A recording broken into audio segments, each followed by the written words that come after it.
अस्सलाम वालेकुम रहमतुल्लाहि व बरकातुहू। प्यारे बच्चों, आज हम अपना सब डोमेन स्टार्ट करने वाले हैं रेट, रेशियो एंड परसेंटेज। तो आज हम इस सब डोमेन का इंट्रोडक्शन देखेंगे। ठीक है, तो हम आरी डोमेन जो है अभी तक हम नंबर्स एंड ऑपरेशंस पर काम कर रहे हैं। ठीक है, और हमारी फोर्थ सब डोमेन है रेट, रेशियो एंड परसेंटेज, जो कि स्टार्ट है पेज नंबर 49 पर। बिस्मिल्लाहिर्रहमानिर्रहीम। आ जाते हैं पेज नंबर 49 पर। ठीक है, तो प्यारे बच्चों, पेज नंबर 49 पर हमारी ये रेट, रेशियो एंड परसेंटेज वाली सब डोमेन जो है वो स्टार्ट है। तो जो परसेंटेज है, ठीक है, वो हमने क्लास 5 में भी इसको टच किया था, यहाँ क्लास 4 में भी थोड़ा बहुत टच किया था।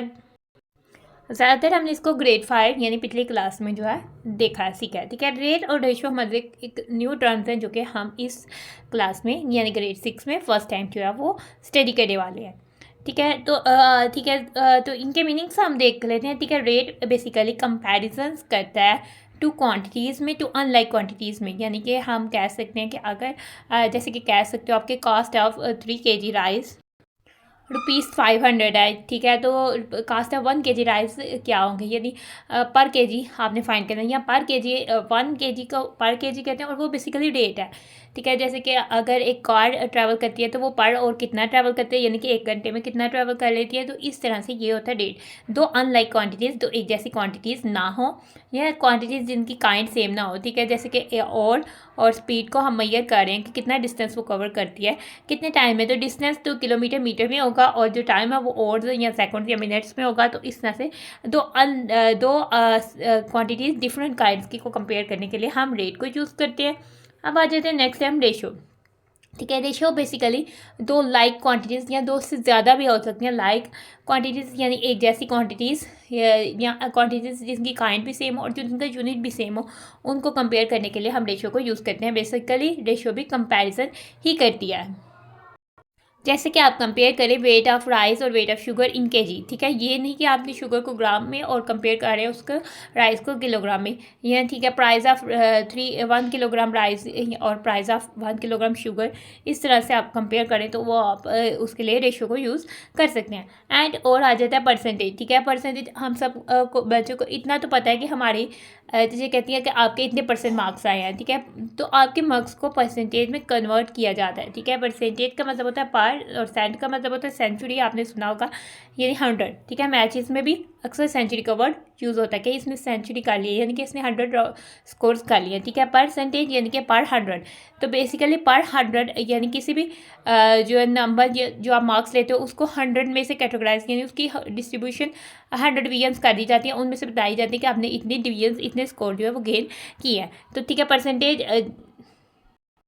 भी बेसिकली कंपेयर करने के लिए यूज़ की जा सकती है। जैसे कि आप ग्रेड 6 में हो, ठीक है, आपका एक फेलो है, आपका ट्यूशन फेलो है, ठीक है, वो किसी और स्कूल में पढ़ता है।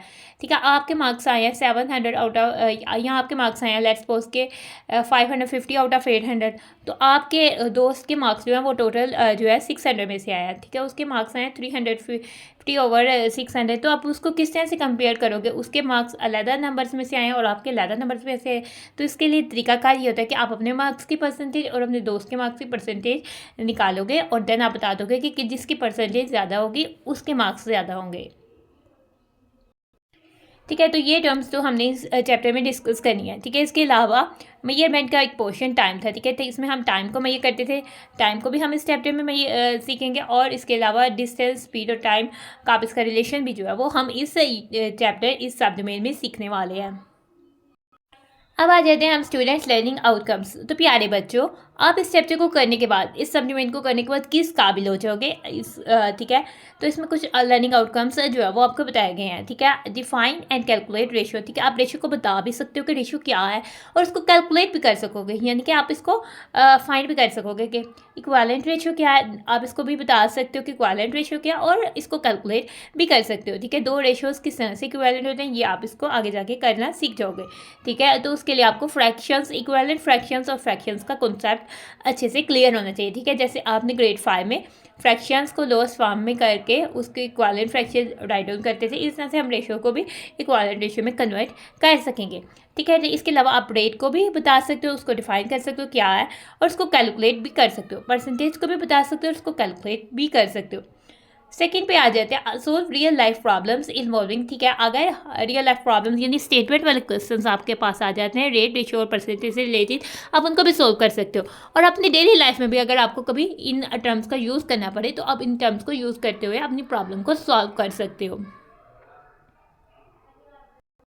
ना। अब हम इस पजल पर आते हैं जो कि इस चैप्टर के स्टार्ट पर या इस यूनिट या इस सब डोमेन के स्टार्ट पर दी गई है, ठीक है। नाउ ये सोच रहे हैं, ठीक है, ये क्या सोच रहे हैं, ये भाई सोच रहे हैं कि how many eggs can be placed in 4 plates, कितने एग्स जो है 4 प्लेट्स में आएंगे इफ़ देयर आर, ठीक है, दो चॉइसेस है, ठीक है। इफ़ देयर आर, पहले कह रहे हैं कि 12 एग्स इन 2 प्लेट्स, अगर 2 प्लेट्स में 12 एग्स हैं तो इस तरह से 4 प्लेट्स में कितने एग्स आएंगे अगर सेम नंबर ऑफ एग्स जो है वो प्लेट पे जा रहे हैं। और सेकंड है कि 18 एग्स इन 3 प्लेट्स, अगर 3 प्लेट्स में 18 एग्स हैं तो तब भी 4 प्लेट्स में कितने एग्स जो है वो जाएंगे ना। पहले हम इसको सॉल्व आउट कर लेते हैं कि अगर 12 एग्स 2 प्लेट्स में है, ठीक है, तो कितने एग्स जो 4 प्लेट्स में होंगे, ठीक है। सबसे पहले हम क्या लेते हैं कि एग्स इन 2 प्लेट्स में कितने एग्स गिवन है, ठीक है, ये हमारे पास गिवन है एग्स इन 2 प्लेट्स है 12, ठीक है, हमने लिख दिया 12, ठीक है। अब हम सबसे पहले एग्स पर प्लेट यानी हम अब इसका रेट फाइंड करेंगे कि रेट क्या है। रेट का मतलब होता है पर वन के अकॉर्डिंग चीज़ को फाइंड करना, ठीक है। तो हम पहले फाइंड कर लेंगे एग्स पर प्लेट, या आप इस तरह से भी कह सकते हो एग्स इन 1 प्लेट, ठीक है। एग्स इन 1 प्लेट और एग्स पर प्लेट सेम चीज़ है, ठीक है। अब हमने पर प्लेट क्यों यूज़ किया, एग्स इन 1 प्लेट क्यों नहीं यूज़ किया, 1 के लिए हम इस 2 को उधर जाके डिवाइड करते हैं। हमने पर प्लेट इसलिए यूज़ किया क्योंकि रेट के लिए हम पर का वर्ड यूज़ करते हैं, ठीक है। आप एग्स इन 1 प्लेट भी यूज़ कर सकते हो। और जिन क्वेश्चंस में आपने पिछले चैप्टर्स में भी हम एग्स इन यहाँ कोई भी क्वांटिटी को 1 में पहले कन्वर्ट किया था, उसकी जगह भी आप पर का वर्ड यूज़ कर सकते हो ना। अब हम आ जाते हैं एग्स इन 2 प्लेट्स 12 थे तो वहाँ पर प्लेट क्या होंगे, 12 में से हम 2 को डिवाइड कर देंगे क्योंकि हम 2 को प्लेट में जाने के लिए उधर से डिवाइड करते हैं, क्योंकि इधर से 2 डिवाइड हुआ तो 1 आया ना, तो इधर से भी 2 डिवाइड होगा। तो अब हमने फाइंड क्या करने हैं, हमने फाइंड करने हैं एग्स इन 4 प्लेट्स, ठीक है। एग्स इन 4 प्लेट्स कितने हो गए, ठीक है। आप इसको पहले इसको सॉल्व आउट करके देन आप भी कर सकते हो। तो क्या होगा 4 मल्टीप्लाई बाय एक्स पर प्लेट यानी eggs in 1 plate, eggs in 1 plate है 12 डिवाइड बाई 2, तो हम इसको ब्रैकेट में पेरेंथेसिस में 12 डिवाइड बाई 2 लिख सकते हैं। आप इसको पहले सॉल्व करके देन आप मल्टीप्लाई भी कर सकते हो, ठीक है। अब ये आपके बेसिकली बोर्ड मास रूल बन गया, ठीक है, जो कि हमने लॉज ऑफ इंटीजर पिछले चैप्टर्स में अच्छे से सीखा है, ठीक है। और जो कि 3.3 का हमारा टॉपिक था। सबसे पहले हम पेरेंथेसिस को सॉल्व करेंगे, ठीक है। तो 4 मल्टीप्लाई वैसे ही आ जाएगा 12 डिवाइड बाई 2। अब हम इसको डिवाइड को मल्टीप्लाई करके नेक्स्ट वाले डिजिट को 1/2 भी कह सकते हैं, या हम इसको सिंपली फ्रैक्शन की फॉर्म पर भी लिख सकते हैं। अगर फ्रैक्शन की फॉर्म पर लिखेंगे तो 12 बन जाएगा न्यूमरेटर और 2 बन जाएगा डिनोमिनेटर। अब हमने देखना है इनमें आया कटिंग होती है कि नहीं, ठीक है। 12 और 2 की आपस में कटिंग हो जाती है क्योंकि दोनों 2 से कट हो जाते हैं और इन दोनों का हाईएस्ट कॉमन फैक्टर भी 2 है, ठीक है। 2 टाइम्स 6 जो है वो 12 हो जाता है और 2 टाइम 1 जो है वो 2 हो जाता है, 6 और 1, और ये हमारे पास हो जाएगा। हम होल नंबर को न्यूमरेटर से मल्टीप्लाई करते हैं 4 मल्टीप्लाई बाई 6 और डिनोमिनेटर वैसे ही आ जाता है 1। अगर डिनोमिनेटर में 1 आ जाए तो हम फिर ऊपर वाला न्यूमरेटर बता देते हैं होल नंबर, ठीक है। तो 4 मल्टीप्लाई बाई 6 हमारा इधर जस्ट आएगा, तो 4 मल्टीप्लाई बाई 6 होता है, 4 टाइम्स 6 होता है 24। तो फिर हम कह सकते हैं कि there are 24 eggs in 4 plates, ठीक है।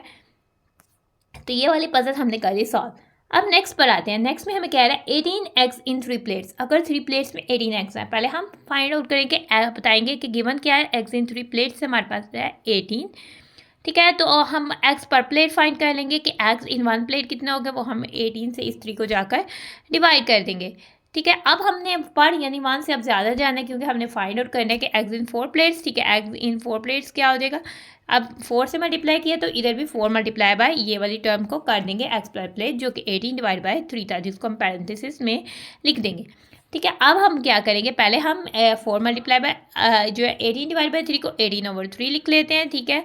अब 18 और 3 की कटिंग होती है कि नहीं, 3 के टेबल में 18 आता है, 3 टाइम 6 18 होता है, 3 टाइम 1 3 होता है, ठीक है। तो हमारा होल नंबर न्यूमरेटर से मल्टीप्लाई हो जाएगा, न्यूमरेटर में 4 मल्टीप्लाई बाई 6 और नीचे डिनोमिनेटर में डिनोमिनेटर यानी 1 आ जाएगा, ठीक है। नाउ 4 मल्टीप्लाई बाई 6 होता है 24, ठीक है। डिनोमिनेटर को हम कर रहे हैं रिमूव क्योंकि हमारा जब डिनोमिनेटर में 1 आ जाता है तो न्यूमरेटर बन जाता है होल नंबर, तो ये आ जाएगा 4 टाइम 6 24, तो हम कह देंगे कि there are 24 eggs in 4 plates. Now हमारे ये पजल जो है हो जाती है सॉल्व। ठीक है, तो हमारा इंट्रोडक्शन का टॉपिक हो जाता है खत्म, इसलिए अब हम अपनी वीडियो को करें एंड उम्मीद है कि इस वीडियो में आपको सीखने को बहुत कुछ मिला होगा। अल्लाह हाफिज़।